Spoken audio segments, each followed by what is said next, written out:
नमस्कार मित्रों। आज पृथ्वीराज तृतीय, जिन्हें हम पृथ्वीराज चौहान के नाम से जानते हैं, आज उनकी जन्म जयंती है। इसलिए उनको श्रद्धांजलि देने के लिए आज का टॉपिक जो मैंने चुना है वह है पृथ्वीराज तृतीय। पृथ्वीराज तृतीय, जिन्हें हम पृथ्वीराज चौहान के नाम से भी जानते हैं। आप सबको मालूम है कि चौहान वंश का यह वीर सपूत भारतीय इतिहास में बहुत ही उच्च स्थान पर सुशोभित है। अतः हम आज पृथ्वीराज तृतीय की उपलब्धियों, मोहम्मद गोरी से उनके संघर्ष और उनकी पराजय के कारण इत्यादि पर विचार विमर्श करेंगे। मित्रों, चौहान वंश अजमेर का नाम आप लोगों ने सुना ही होगा। अजमेर को राजधानी बना करके चौहान वंश के शासक जो है वो शासन किया करते थे। इनको चाहमान भी कहा जाता है। और जहाँ तक इनका मूल स्थान है, इनके मूल स्थान के बारे में काफ़ी विवाद है। चंदबरदाई के पृथ्वीराज रासो में इन्हें अग्निकुल का बताया गया है। हम्मीर रासो के अनुसार ये सूर्यवंशी थे। और जो विदेशी विद्वान हैं, colonel Tod, doctor B.A. Smith, William Crooke इत्यादि जो है, इन्हें विदेशियों की संतान मानते हैं। राजस्थान के इतिहासकार डॉक्टर गोपीनाथ शर्मा इन्हें ब्राह्मणों की संतान मानते हैं। डॉक्टर दशरथ शर्मा चित्तौड़ को इनका मूल स्थान मानते हैं। पृथ्वीराज विजय और हम्मीर महाकाव्य आदि के अनुसार इनका जो मूल स्थान था वो पुष्कर था। तो संभवतः सांभर, पुष्कर, सीकर का जो बीच का इलाका था, जो बीच का क्षेत्र था, वही उनका मूल स्थान रहा होगा। मित्रों, चूँकि हमारा जो है आज का जो विषय है वो पृथ्वीराज तृतीय है, चौहान पृथ्वीराज तृतीय, इसलिए हम बहुत ज़्यादा पीछे के इतिहास की बातचीत न करके हम सीधे पृथ्वीराज तृतीय पर ही आते हैं। पृथ्वीराज तृतीय चौहान वंश के शासक सोमेश्वर का पुत्र था। 1177 ईस्वी में सोमेश्वर की मृत्यु के बाद पृथ्वीराज तृतीय उसका उत्तराधिकारी बना। इसकी जन्म तिथि के विषय में इतिहासकारों में काफ़ी मतभेद है। Doctor D.C. गांगुली इसे 1162 या 1165 ईस्वी के बीच मानते हैं। वहीं अगर हम पृथ्वीराज विजय की बात माने तो पृथ्वीराज विजय, उनकी जन्म तिथि विक्रम संवत 1223 ईस्वी के ज्येष्ठ मास की द्वादशी बताता है। डॉक्टर गोपीनाथ शर्मा भी इसी तिथि को मानते हैं, अर्थात उसका जन्म 1166 ईस्वी में हुआ था। मित्रों, पृथ्वीराज तृतीय का जन्म थोड़ा विवादास्पद अवश्य है, लेकिन ध्यान देने की बात यह है कि जिस समय पृथ्वीराज सिंहासन पर बैठे उस समय उनकी उम्र केवल 11 वर्ष थी। वही 11 वर्ष के एक अल्पायु राजकुमार थे। अतः उनकी माता कर्पूरी देवी उनकी संरक्षिका बनी। कर्पूरी देवी ने अपने पति के वफादार मंत्रियों को उनके पद पर बने रहने दिया। और पृथ्वीराज के सफल शासन का श्रेय अगर किसी को दिया जा सकता है तो वह उनके स्वामी भक्त और योग्य मंत्री कदम्बवास और उनकी माता कर्पूरी देवी को दिया जा सकता है। इसके अलावा कर्पूरी देवी का चाचा भुवनैक मल्ल भी था, जो कि पृथ्वीराज का सेनापति था। तो इस तरह से पृथ्वीराज जब गद्दी पर आया तो उसके पास कुछ विश्वास पात्र लोग थे जो उसके लिए जान देने को तत्पर रहते थे, हमेशा उसके लिए कुछ भी करने को तैयार रहते थे। जिन दिनों पृथ्वीराज गद्दी पर आया उन दिनों परिस्थितियां बहुत अच्छी नहीं थी चौहान वंश के लिए। पृथ्वीराज को विरासत में आप कह सकते हैं कि फूलों की सेज नहीं मिली थी, बल्कि कांटों का ताज मिला था। गद्दी पर बैठने के समय उसे अनेक आंतरिक और बाह्य संकटों से जूझना पड़ा। यद्यपि उसका साम्राज्य बहुत विशाल था, परंतु चूँकि जब वह गद्दी पर बैठा तो वह बच्चा था, अतः उसकी बाल्यावस्था का लाभ उठा करके उसके जो रिश्तेदार या संबंधी थे वो अपने स्वार्थों की पूर्ति करना चाहते थे। चौहानों के अधीन कुछ प्रदेश भी इस स्थिति में स्वतंत्र होने का प्रयास कर रहे थे, क्योंकि उन्होंने देखा कि एक बालक गद्दी पर बैठा है तो उनको ये लगा कि अब हम चौहानों से स्वतंत्र हो सकते हैं। विग्रहराज चतुर्थ का पुत्र नागार्जुन गुड़गांव पर अधिकार करके वहाँ से पृथ्वीराज के विरुद्ध षड्यंत्र रच रहा था। विग्रहराज पृथ्वीराज से पहले शासक रह चुके थे चौहान वंश के। इसके अलावा भंडानकों और दक्षिण पश्चिम में गुजरात के चालुक्यों, कन्नौज के गढ़वाल शासक जयचंद, चंदेल शासक परमर्दी देव तथा उत्तर पश्चिम में सक्रिय मुसलमान जो भारत पर आक्रमण करने की फिराक में थे, ये सब पृथ्वीराज के लिए खतरा उत्पन्न कर रहे थे। अतः इन कठिनाइयों से मुक्ति पाने के लिए पृथ्वीराज ने भी एक साम्राज्यवादी नीति अपनाई और उसने न केवल आंतरिक विद्रोहों का दमन किया बल्कि बाहरी शत्रुओं से भी जम करके मुकाबला किया। तो मित्रों, जहाँ तक प्रारंभिक कठिनाइयों का सवाल है, हम यह कह सकते हैं कि पृथ्वीराज ने उनसे निपटने के लिए एक विजय योजना बनाई। उस विजय योजना को उसने कई चरणों में अंजाम दिया। अब जैसे जो पहला चरण था, पहले चरण में उसने अपने संबंधियों के विद्रोह का दमन किया, जो उसके संबंधी थे, जो रिश्तेदार थे, जो विद्रोह कर रहे थे। दूसरे चरण में उसने साम्राज्यवादी नीति अपनाई और अपने साम्राज्य का विस्तार किया। और तीसरे चरण में उसने मुसलमानों से संघर्ष किया, मोहम्मद गोरी से, और उनकी राजनीतिक गतिविधियों को नियंत्रित करने का प्रयास किया। तो इस तरह से मित्रों, प्रथम चरण में और द्वितीय चरण में उसे काफ़ी सफलता मिली, लेकिन जो तीसरा चरण था वो सबसे घातक उसके लिए सिद्ध हुआ।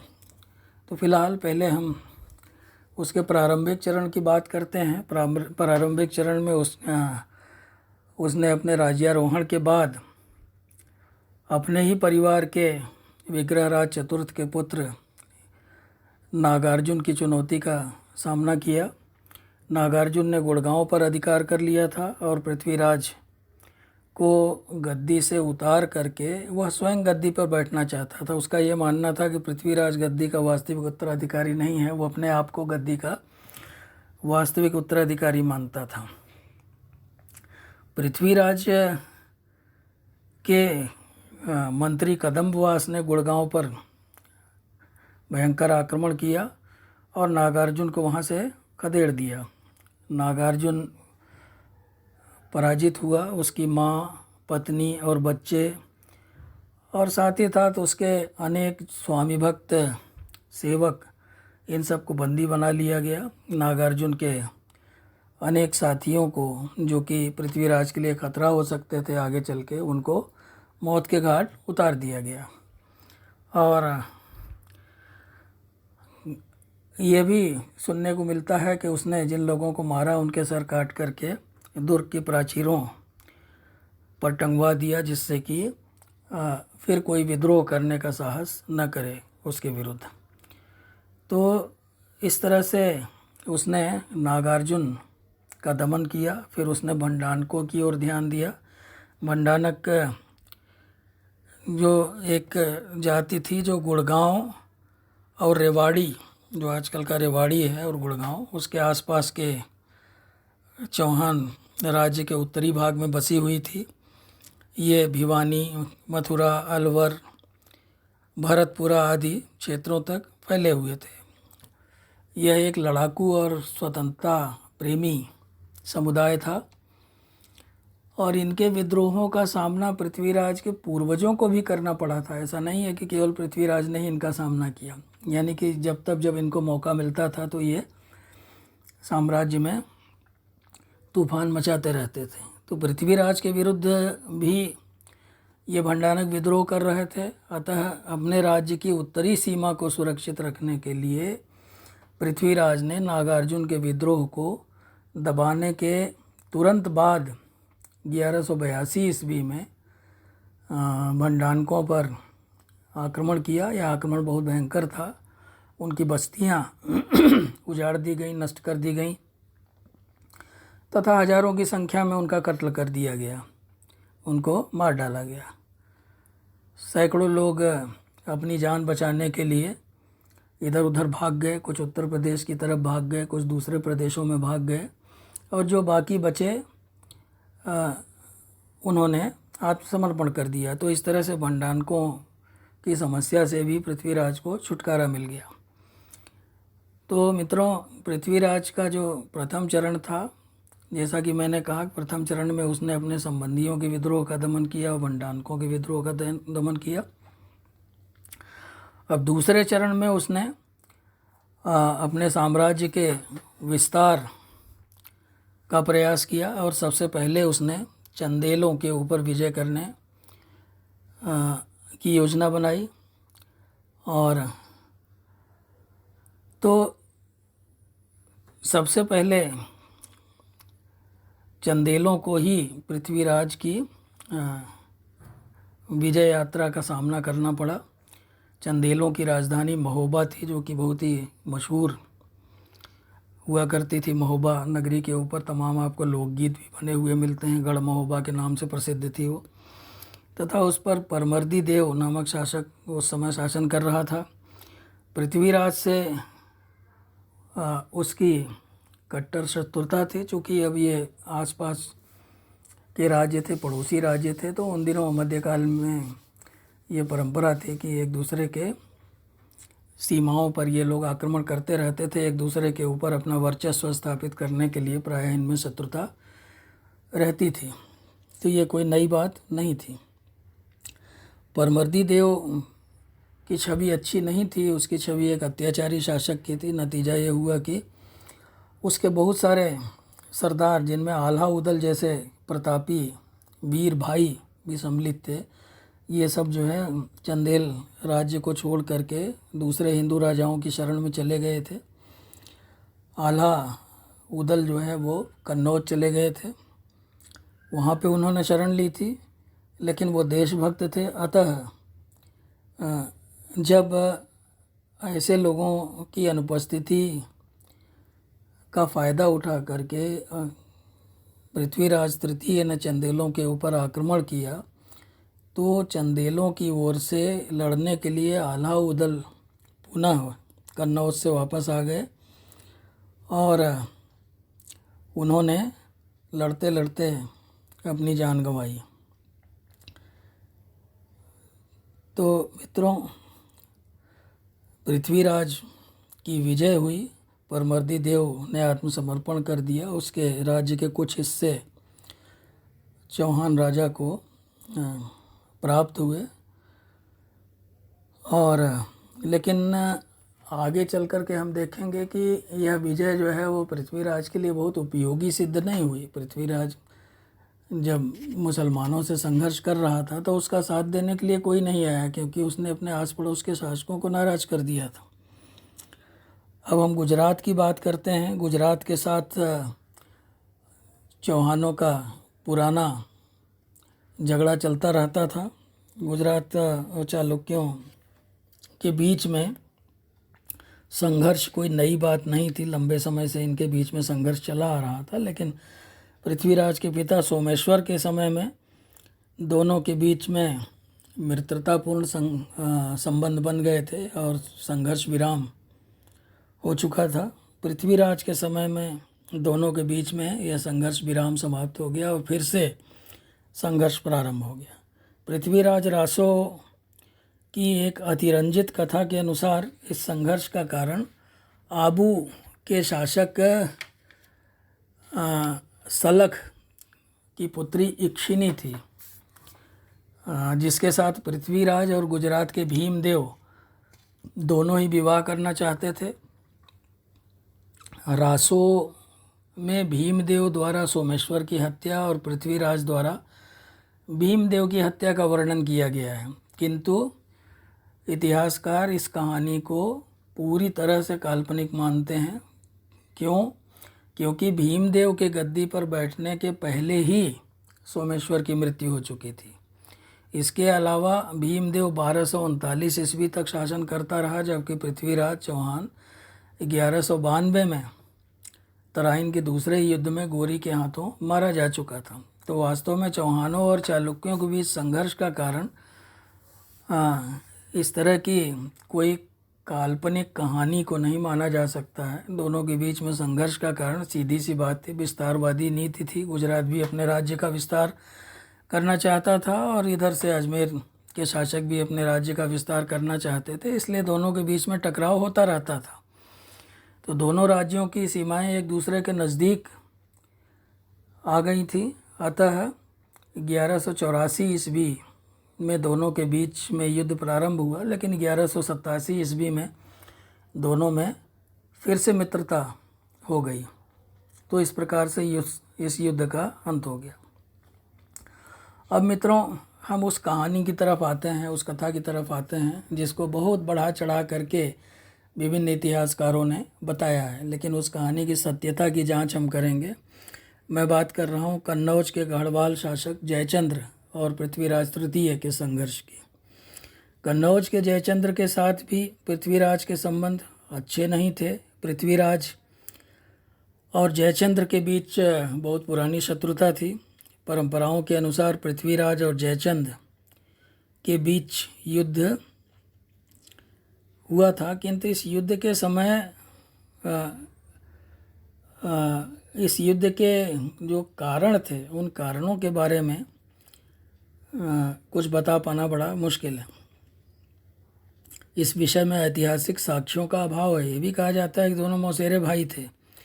अब संयोगिता हरण की एक कहानी आती है।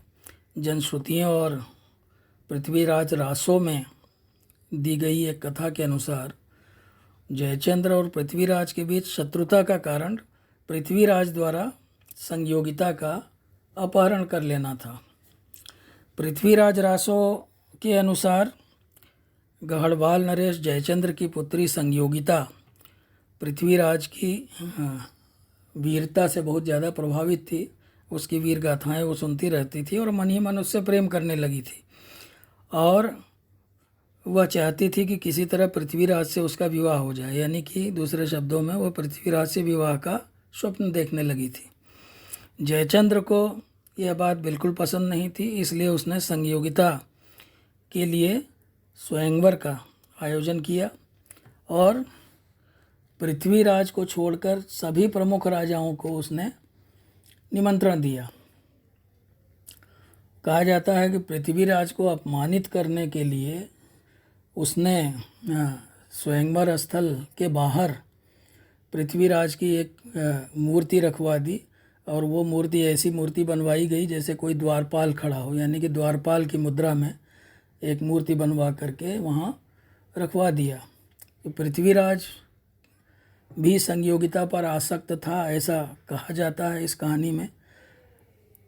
अतः वह भी वेश बदल कर स्वयंवर स्थल पर पहुँच गया। जनश्रुतियों के अनुसार संयोगिता ने वरमाला पृथ्वीराज की मूर्ति के गले में डाल दी। पृथ्वीराज ने, जो कि वहाँ पे कहते हैं छुपा हुआ था, संयोगिता का अपहरण कर लिया और वहाँ से भाग गया संयोगिता को लेकर के। तो जयचंद्र के सैनिक संयोगिता को उससे छुड़ाने में सफल नहीं हो पाए, वो असफल रहे। अजमेर पहुंचकर पृथ्वीराज ने संयोगिता से विवाह कर लिया। तो मित्रों, पृथ्वीराज रासो की इस कथा को बहुत सारे बड़े बड़े इतिहासकार जो है वो नहीं मानते हैं, और उसके कारण भी हैं। अब जैसे डॉक्टर R.S. त्रिपाठी बहुत बड़े, डॉक्टर रमाशंकर त्रिपाठी बहुत बड़े इतिहासकार रहे हैं, वो इस कहानी को कपोल कल्पित मानते हैं। इसी तरह से डॉक्टर ओझा, जो कि राजस्थान के इतिहासकार हैं, वो भी इसे कवि की कल्पना ही मानते हैं। इन विद्वानों के अनुसार पृथ्वीराज प्रबंध चिंतामणि, प्रबंध कोश और हम्मीर महाकाव्य आदि में इस घटना का कोई उल्लेख नहीं है। दूसरे शब्दों में हम कहें तो जो समकालीन दूसरे ग्रंथ थे, उन ग्रंथों में संयोगिता स्वयंवर के आयोजन और पृथ्वीराज द्वारा संयोगिता को ले जाने, अपहरण कर लेने की घटना का कहीं कोई जिक्र नहीं है, कहीं कोई उल्लेख नहीं मिलता। तो इसलिए ऐसा लगता है कि यह कपोल कल्पित है। अतः ये पृथ्वीराज रासो में दी गई कहानी की जो ऐतिहासिकता है वह संदेह के घेरे में है। जयचंद्र के शिलालेखों में भी संयोगिता का उल्लेख नहीं मिलता है।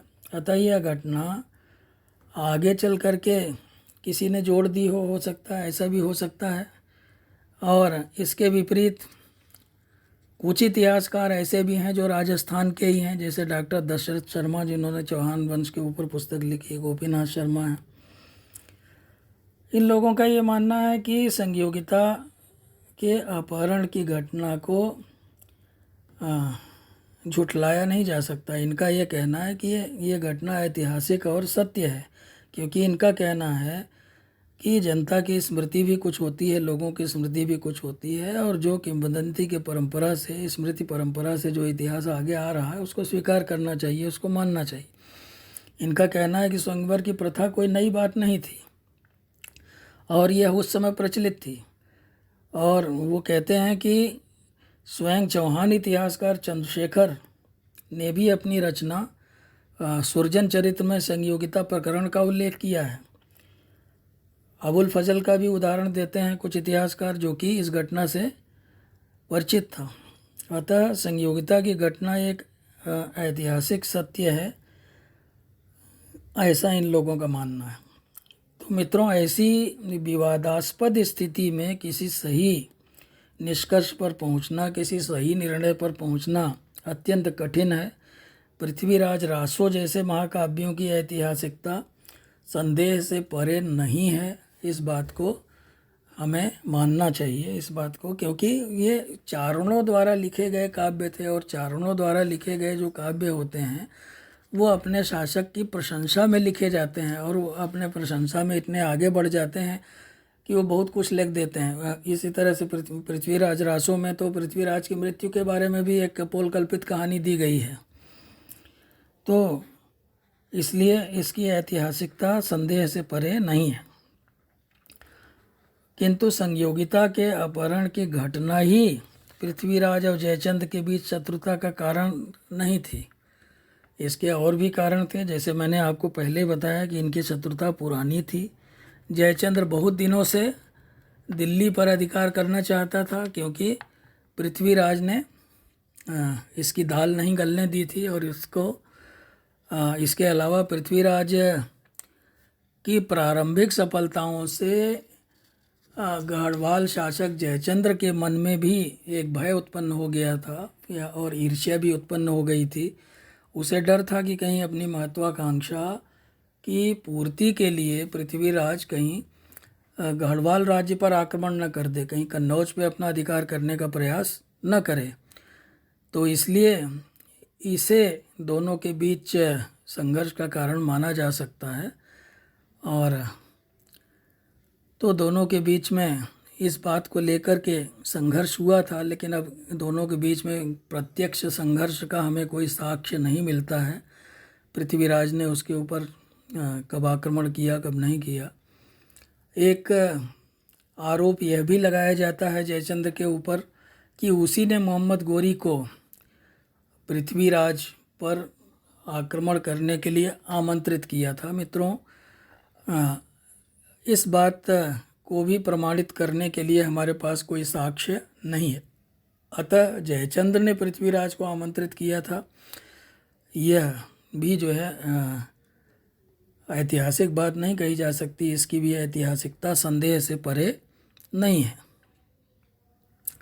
अब हम तृतीय चरण की बात करते हैं पृथ्वीराज चौहान के। पृथ्वीराज चौहान और मोहम्मद गोरी के बीच जब संघर्ष हुआ तो उस संघर्ष के समय बड़ी विचित्र स्थिति थी। भारत की जो राजनीतिक दशा थी वो बहुत विचित्र थी। गोरी के आक्रमण के समय भारत में अनेक छोटे छोटे राज्य थे, अनेक छोटे छोटे राजपूत राजाओं के राज्य थे।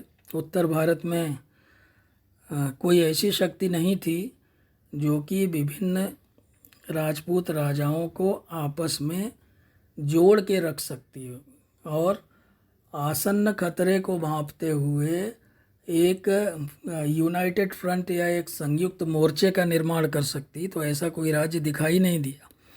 ये राज्य एक दूसरे से लड़ते रहते थे और आपस में ही एक दूसरे के राज्य पे अधिकार करने का प्रयास करते थे, एक दूसरे पे वर्चस्व जमाने का प्रयास करते थे। वो मौका मिलते ही एक दूसरे से भिड़ जाते थे।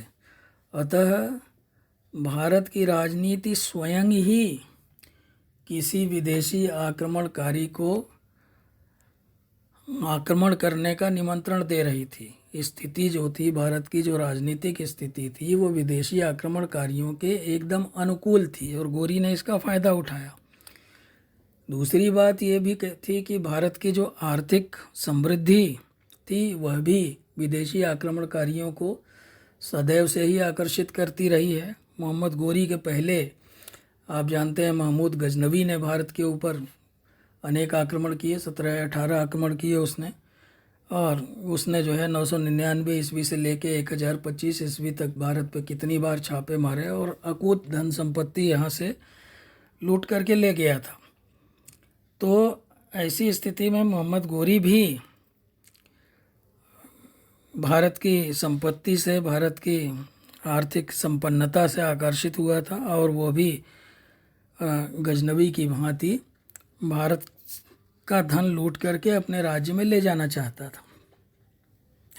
मित्रों, कुछ धार्मिक कारण भी बताए गए हैं इतिहासकारों द्वारा। बहुत सारे इतिहासकार जो है उसे वो हिंदू मुस्लिम संघर्ष के रूप में प्रस्तुत करने की कोशिश करते हैं। कुछ इतिहासकारों के अनुसार मोहम्मद गोरी भारत में मूर्ति पूजा को समाप्त करके इस्लाम का प्रचार करना चाहता था।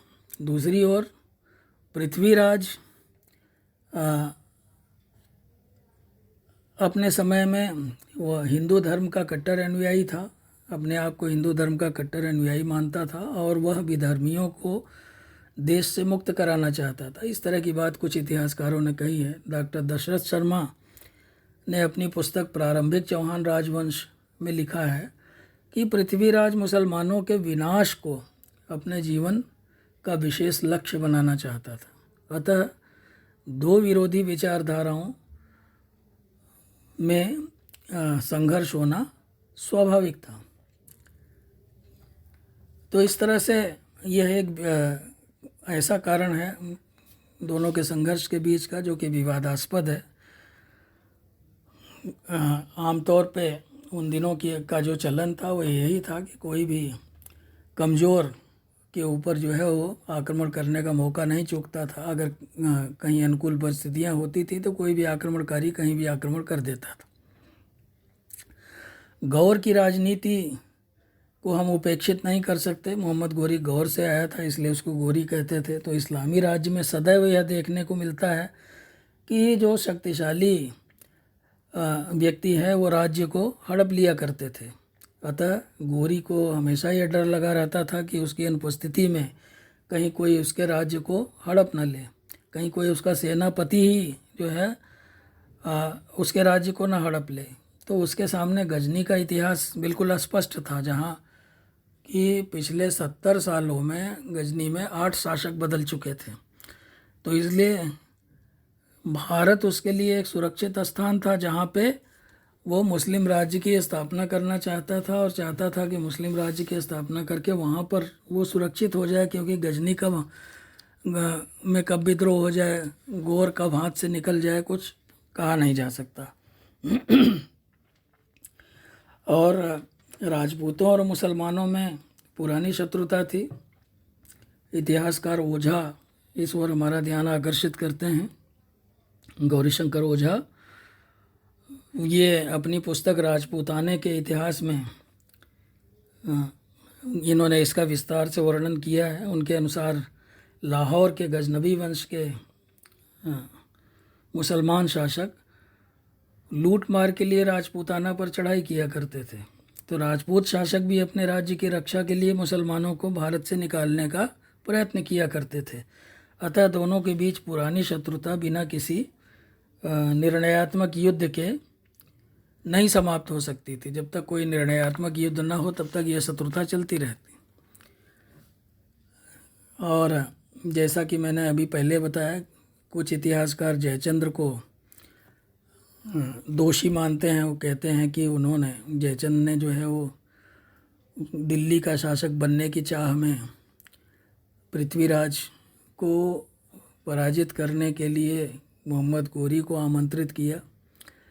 तो कर्नल टॉड के अनुसार जयचंद्र कई छोटे राजाओं की सलाह से एक योजना द्वारा मोहम्मद गोरी की सहायता से पृथ्वीराज को नष्ट करना चाहता था, किंतु यह बात संदेह से परे नहीं, संदेहास्पद प्रतीत होती है, क्योंकि कोई जो भी हो, गोरी के आक्रमण के समय यदि जयचंद्र ने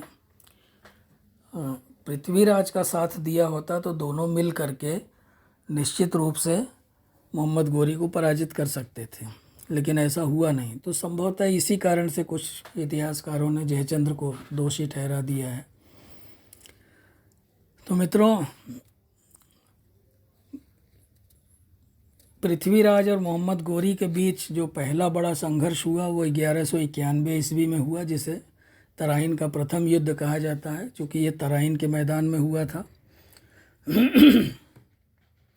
लाहौर और पंजाब पर अधिकार करने के बाद मोहम्मद गोरी ने सरहिंद के ऊपर अधिकार कर लिया था, और सरहिंद पर मुसलमानों का अधिकार हो जाने से जो पृथ्वीराज चौहान था उसका माथा ठनका।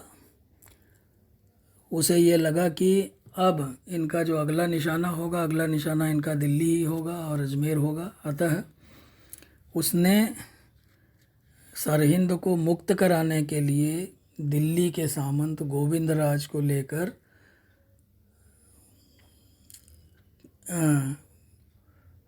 तराइन की ओर अभियान किया, और तराइन के मैदान में दोनों सेनाओं के बीच भयंकर युद्ध हुआ, जिसमें मोहम्मद गोरी बुरी तरह से पराजित हुआ। मुस्लिम सेना में भगदड़ मच गई और वो भागने लगी, लेकिन पृथ्वीराज की सेना ने गोरी का पीछा नहीं किया। उसने ये बहुत बड़ी भूल की। सरहिंद पर फिर से विजय करने के बाद वहाँ के गवर्नर जियाउद्दीन को बंदी बनाकर अजमेर लाया गया, और जहाँ कुछ समय बाद उसे बड़े ही सम्मानपूर्वक रिहा कर दिया गया, इस चेतावनी के साथ कि दोबारा इस तरह का प्रयास मोहम्मद गोरी के द्वारा न किया जाए। तो इस प्रकार तराइन के प्रथम युद्ध में पृथ्वीराज की विजय हुई। यद्यपि अब इतिहासकार ये कहते हैं, पृथ्वीराज तृतीय को दोष देते हैं कि अगर उसने गोरी का पीछा किया होता और उसे तहस नहस कर दिया होता तो आज भारत का इतिहास कुछ और होता। लेकिन अब इन बातों से की चर्चा करने का कोई फ़ायदा नहीं है। और वैसे भी पृथ्वीराज जो था वो राजपूत परंपरा के अनुसार अपने निर्णय ले रहा था, और राजपूत परंपरा में यह भी था कि भाई जो शत्रु पीठ दिखा करके भाग जाए उसको वो क्षमा कर देते थे। तो मित्रों, पृथ्वीराज द्वारा अपने पराजय और अपने अपमान को मोहम्मद गोरी भूला नहीं था और प्रतिशोध की ज्वाला में जल रहा था। उसने प्रतिशोध लेने की तैयारी प्रारंभ कर दी, और 1 वर्ष तक उसने जमकर तैयारी की, और 1,20,000 चुने हुए घुड़सवारों के साथ उसने फिर से भारत में प्रवेश किया। और तराइन के मैदान में आकर डट गया। उसने पृथ्वीराज को धोखे में रखने के लिए उसके पास अपना एक दूत भी भेजा और उसे अपनी अधीनता स्वीकार करने के लिए कहा, किंतु पृथ्वीराज उसकी चाल में नहीं आया। और पृथ्वीराज ने मोहम्मद गोरी के दूत को ये कहा कि वो वापस चला जाए, वरना और जाके उसको कह दो मोहम्मद गोरी को कि वापस लौट जाए, नहीं तो उसे भयंकर परिणाम भुगतने पड़ेंगे। तो इस प्रकार भयंकर परिणाम की चेतावनी देते हुए उसने गोरी को वापस लौट जाने को कहा, लेकिन ऐसा नहीं हुआ। नतीजा ये हुआ कि पृथ्वीराज भी एक विशाल सेना के साथ तराइन के मैदान में पहुंच गया और पृथ्वीराज की सेना बहुत अधिक बड़ी थी, लेकिन कूटनीति और छल छंद में, ट्रेनिंग में, प्रशिक्षण में, इन सब में जो है उसकी सेना ज़्यादा अच्छी थी गोरी की। तो इसलिए जो है अत्यंत वीरता से लड़ने के उपरांत भी पृथ्वीराज की पराजय हुई और पृथ्वीराज इस युद्ध में वीरगति को प्राप्त हुए, मारे गए। तो मित्रों, तराइन के युद्ध के दूरगामी परिणाम हुए। उन परिणामों पर भी हम थोड़ी सी चर्चा करेंगे। तराइन का जो दूसरा युद्ध था वो भारतीय इतिहास के सर्वाधिक निर्णायक युद्धों में से एक था। इसमें चौहानों की जो शक्ति थी वो समाप्त हो गई, नष्ट हो गई और पूरे देश को जो है उसके घातक परिणाम भुगतने पड़े। इस युद्ध के परिणामों का जहाँ तक प्रश्न है, पृथ्वीराज के शासन का अंत हो गया, साथ ही साथ चौहान शासन जो है वो भी पतन की ओर चला गया। इस युद्ध के कारण पृथ्वीराज जैसे शूरवीर शासक का अंत हो गया। और हालांकि पृथ्वीराज के जीवन के विषय में और उसके अंत के विषय में एक काल्पनिक कहानी पृथ्वीराज रासों में दी गई है कि किस तरह से पृथ्वीराज को पकड़ के मोहम्मद गोरी वहाँ ले गया, उसको अंधा बनवा दिया, उसकी आंखें निकलवा ली, फिर एक बार एक प्रतियोगिता के दौरान आवाज़ पे तीर चलाते हुए उस पृथ्वीराज ने मोहम्मद गोरी का वध कर दिया। लेकिन इस तरह की कहानी में हमें नहीं पढ़ना है, क्योंकि इतिहास कहानी नहीं है। ये हमेशा ध्यान रखिए कि हिस्ट्री इज़ नॉट फिक्शन। इतिहास कहानी नहीं है, इतिहास तथ्यों पर आधारित होता है और तथ्य यही बताते हैं कि पृथ्वीराज तराइन के द्वितीय युद्ध में ही मारा गया था। तुर्की राज्य की स्थापना हो गई भारत में और एक चौहानों का जो शासन 250 सालों से चला आ रहा था, चौहानों का जो 250 साल पुराना जो साम्राज्य था उसका अंत हो गया। और आगे चल कर के हम देखते हैं कि जो तराइन का द्वितीय युद्ध था वो भारतीय इतिहास में युग परिवर्तनकारी सिद्ध हुआ और निर्णायक सिद्ध हुआ और मोहम्मद गोरी ने भारत के बीचों बीच एक विदेशी तुर्की राज्य की नींव डाल दी। राजपूतों की शक्ति का विनाश हो गया। पृथ्वीराज की पराजय ने राजपूतों की असमान शक्ति का विनाश कर दिया और उनकी महत्वाकांक्षाओं का भी अंत कर दिया। राजपूतों में एकता नहीं रह गई, उनको भयंकर क्षति पहुंची। तो यह युद्ध राजपूत शक्ति पर भयंकर आघात था। दूसरे शब्दों में हम कह सकते हैं कि भारतीय समाज के सभी अंगों का नैतिक पतन आरंभ हो गया और राजपूतों में ऐसा कोई नहीं बचा जो मुस्लिम आक्रमण को रोकने के लिए दूसरे राजाओं को अपने झंडे के नीचे एकत्र कर सकता। एक पृथ्वीराज से उम्मीद थी, वो समाप्त हो गया। अब देश में एक आतंकी राज्य की स्थापना हो गई। तराइन की विजय के बाद तुर्की सेना ने अपने सेनापतियों के माध्यम से पूरे उत्तरी भारत में आतंक फैला दिया। उन्होंने जमकर लूटपाट की और हजारों की संख्या में हिंदुओं को अपनी संपत्ति और जान माल से हाथ धोना पड़ा। हजारों लोग घर से बेघर हो गए, कुछ लोग जो है वो दक्षिण भारत की ओर भाग गए। अनेक जो भारतीय संस्कृति थी उसको भी बहुत नुकसान पहुंचा। अनेक कलात्मक मंदिरों, मूर्तियों और सांस्कृतिक स्मारकों को तुर्कों ने नष्ट कर दिया। अनेक स्मारकों को तोड़कर उनके स्थान पर मस्जिदें बना दी गईं। बौद्ध धर्म पर भी मित्रों बहुत आघात हुआ। आप लोगों ने अवश्य ही पढ़ा होगा कि तुर्कों के विजय के बाद जो सबसे बड़ा आघात लगा वो बौद्ध धर्म को लगा। मोहम्मद गोरी के सेनापति बख्तियार खिलजी ने नालंदा विश्वविद्यालय को नष्ट कर दिया और वहाँ के पुस्तकालय को जला दिया। अनेकों बौद्ध ग्रंथ, जिसमें प्राचीन भारतीय इतिहास के विषय में बहुत कुछ हमें प्राप्त हो सकता हमारा इतिहास बदल जाता, वो सब आग की भेंट चढ़ गए।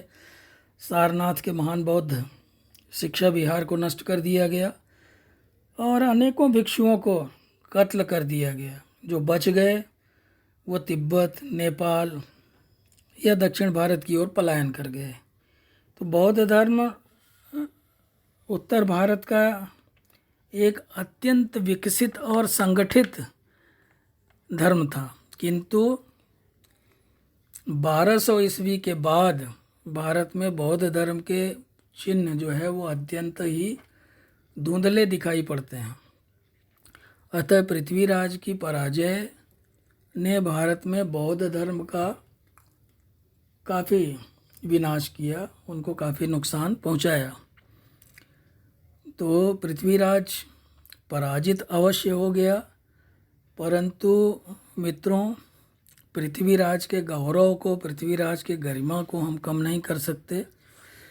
वह सदा के लिए तराइन के द्वितीय युद्ध में हार भले उसकी हुई, लेकिन वह सदा के लिए भारतीय इतिहास में अमर हो गया। उसका नाम भारतीय इतिहास में बड़े आदर के साथ लिया जाता है और उसकी गौरव गाथा केवल राजस्थान में ही नहीं बल्कि पूरे भारत में गाई जाती है।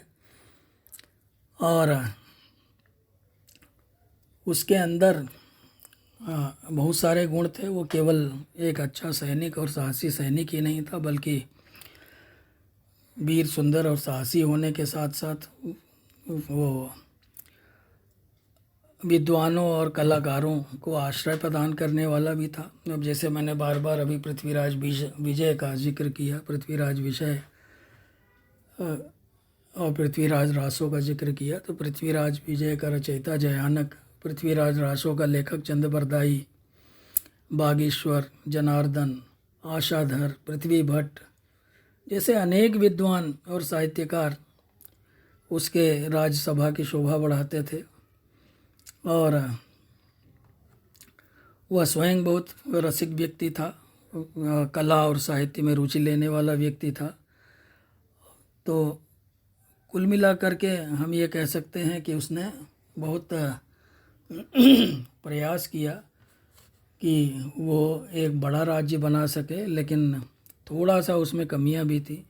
पहली बात तो ये थी कि उसमें हो सकता है अल्पायु में गद्दी पर आने के कारण जो है उसमें अनुभव की कमी थी, क्योंकि 11 वर्ष की उम्र में गद्दी पर आने के बाद कोई इतना अनुभवी नहीं हो सकता था। प्रायः जो शासक गद्दी पर आया करते थे उनकी अच्छी खासी उम्र हुआ करती थी और वो गद्दी पर आने से पहले भी अनेक सैनिक अभियानों में भाग लेकर आते थे और बहुत सारी बातों का अनुभव लेकर के आते थे। तो थोड़ी उसमें अनुभव की कमी थी।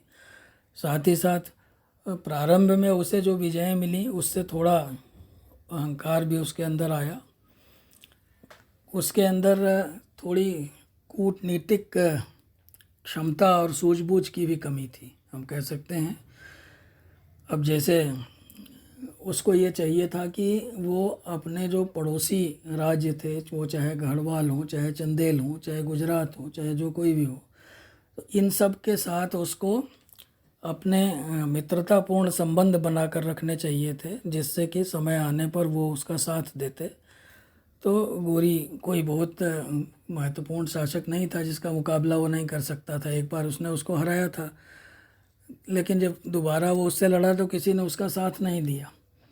तो इस तरह से इन कमियों के होने के बावजूद भी हम उसे राजस्थान का गौरव कह सकते हैं। राजस्थान में जब जब राजपूत शासकों का नाम लिया जाएगा तब तक पृथ्वीराज चौहान का नाम बड़े आदर और सम्मान के साथ लिया जाता रहेगा, और वो हमेशा से सदैव से पृथ्वीराज चौहान एक प्रेरणा स्रोत बने रहेंगे युवाओं के लिए, खास करके क्योंकि युवावस्था में ही उन्होंने अपने प्राण त्यागे थे, और युवाओं के लिए एक आदर्श के रूप में सदैव उनको भारतीय इतिहास में याद किया जाता रहेगा। तो मित्रों, आज की चर्चा बस यहीं समाप्त करते हैं, और मेरे आप लोगों से अनुरोध है कि आप लोग जो भी वीडियो देखें उसको पूरा देखा करें, क्योंकि अगर आप पूरा नहीं देखेंगे तो फिर आपको कोई लाभ नहीं होगा उसका।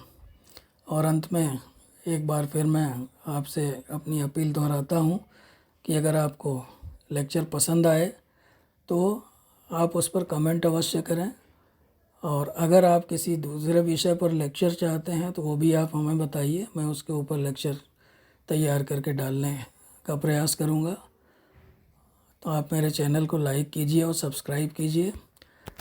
बहुत बहुत धन्यवाद आपका। नमस्कार, शुभ दिवस।